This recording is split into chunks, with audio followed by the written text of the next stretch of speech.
Colorful traditions kick off National Indigenous Peoples Day in traditional Algonquin territory, aka Canada's capital region. We are on a journey of reconciliation, of addressing the wrongs of the past. Ever since being elected, the Liberal government has always said there is no relationship more important than the one with Indigenous peoples.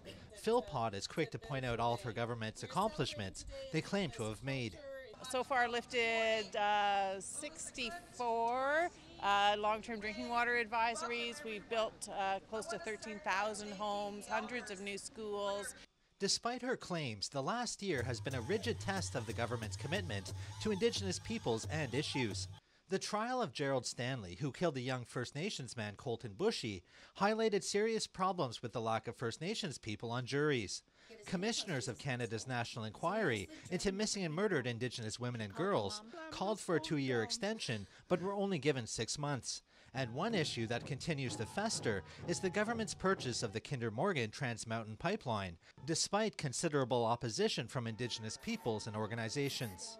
Development of natural resources, there is a great range of perspectives on that. This has been the most extensive engagement ever on any natural resource project, and there will be tremendous benefits for Indigenous peoples. But that optimism is not shared by all.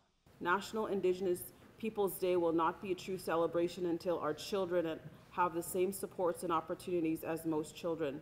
MKO Grand Chief Sheila North says many problems of the past are resurfacing today in different forms. She points to a subject making headlines: child apprehension. With child apprehension numbers equal or higher than the actual number of children who went to residential schools, the damages to families is just as serious. Controversies aside, Indigenous peoples also celebrated the government's intent to implement the United Nations Declaration on the Rights of Indigenous Peoples and upcoming Indigenous languages legislation, commitments Indigenous leaders won't let the government forget about.